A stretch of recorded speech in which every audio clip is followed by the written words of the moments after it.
میری آپ سے گزارش ہے کہ ویڈیو کو مکمل دیکھیں اور کمنٹس میں اپنی رائے ضرور دیں۔ ایک درندے کی آگ ہمیشہ کے لیے بجھا دی گئی۔ جن دوستوں نے معصوم منتہا کو انصاف دلوانے کے لیے آواز اٹھائی، آپ سب کا میں شکر گزار ہوں اور تہہ دل سے شکر گزار ہوں۔ سرگودا کی ننھی منتہا کی پوسٹ کی تھی۔ پوسٹ کے دو مقاصد تھے۔ پہلا مقصد درندوں کو سزا دلوا کر معصوم منتہا کو انصاف دلوانا تھا۔ دوسرا مقصد لوگوں تک آگاہی پہنچانا تھا کہ خدا را اپنے بچوں کی حفاظت کرے، اس میں سستی نہ کریں۔ بہت سے لوگوں کی رائے بھی پڑی، کچھ لوگ ماں کو اور کچھ لوگ والدین کو غلط کہہ رہے ہیں۔ زیادہ تر لوگ پاکستانی نظام اور حکومت کو لعن طعن کر رہے ہیں۔ ہر کسی کی اپنی سوچ ہے۔ میں ذاتی طور پر اس ماں کو کچھ نہیں کہنا چاہتا، کیا پتہ اس کی کیا مجبوری رہی ہو، کیا حالات رہے ہوں۔ ایک ماں خود بھی اس وقت بہت بڑے دکھ میں ہے، اس کا درد شاید کوئی بھی محسوس نہیں کر سکتا۔ کچھ لوگوں نے ایسے واقعات کی وجوہات روک تھام پر اپنا نکتہ جاری کیا، چند ایک ہی ہیں۔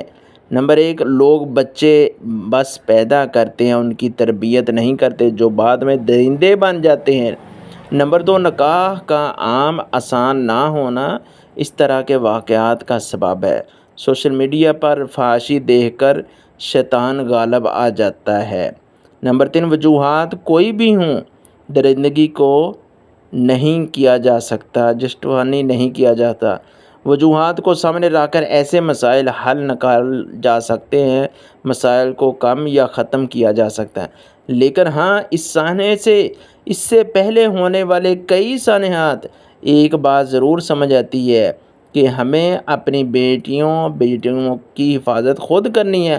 اب صرف بیٹیاں ہی نہیں، بچے بھی محفوظ نہیں ہیں۔ خدا را اس واقعے کو ہلکا نہ لیں، آج ہی عہد کر لیں، اپنے بچوں کو جہاں تک ممکن ہو اپنی نظروں سے دور نہیں ہونے دیں، چاہے وہ کتنے ہی سمجھدار کیوں نہ ہو جائیں۔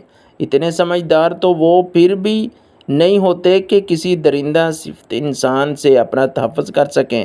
اگر ثانیہ ساہیوال پر اور آئے دن بچوں کے ساتھ درندگی واقعات پر حکومت کوئی ٹھوس اقدامات کر لیتی ہے، جیسا کہ 2-4 درندوں کو سرعام چوک میں لٹکا دیا جاتا اور 7 دن لٹکائے رکھتے تاکہ ایسے ظالموں کو چیل کوے کدہ نوچ کھاتے، مکمل میڈیا کوریج کی جاتی تو ممکن تھا کہ باقی درندے سبق حاصل کر لیتے۔ میری تمام ماؤں اور بہنوں والدین سے گزارش ہے، اگر کبھی کوئی ایمرجنسی بھی ہو، گھر میں چینی ختم ہو جائے، چائے نہ بن رہی ہو، کھانا نہ ہو، کوئی چیز لانی ہو، تو ایک دن بغیر چائے کے گزارا کر لیں، ایک وقت سادہ کھانا کھا لیں، لیکن بچوں کو اکیلا مت بھیجیں۔ کوئی ضرورت اتنی بڑی نہیں ہوتی جتنے ہمارے بچوں کی حفاظت ضروری ہے۔ اللہ تعالیٰ نے ہمیں یہ انمول تحفے دیے ہیں اور ماں باپ بنایا ہے، اس لیے ان کی حفاظت بھی ہماری ذمہ داری ہے۔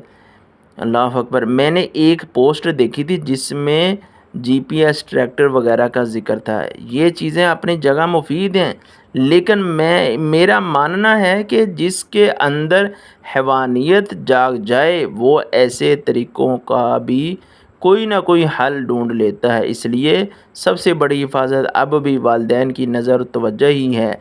پلیز اپنے بچوں کو اپنی نظروں سے دور نہ کریں۔ یا اللہ میرے بیٹے، بھتیجے، بھتیجیاں اور دنیا کے ہر بچے کو اپنے حفظ و امان میں رکھ اور ہر بری نظر، ہر برے ارادے اور ہر آزمائش سے محفوظ فرمائے، آمین۔ برا وقت بتا کر نہیں آتا، لیکن احتیاط ہم آج سے کر سکتے ہیں۔ اللہ سے دعا ہے اللہ رب العزت ہمارے بچوں کی حفاظت فرمائے، اور جن لوگوں نے اس واقعہ پر آواز اٹھائی ہے اللہ رب العزت ان کو اجر عظیم عطا فرمائے، اور اس بچی کے والدین کو صبر جمیل عطا فرمائے۔ السلام علیکم ورحمۃ اللہ وبرکاتہ۔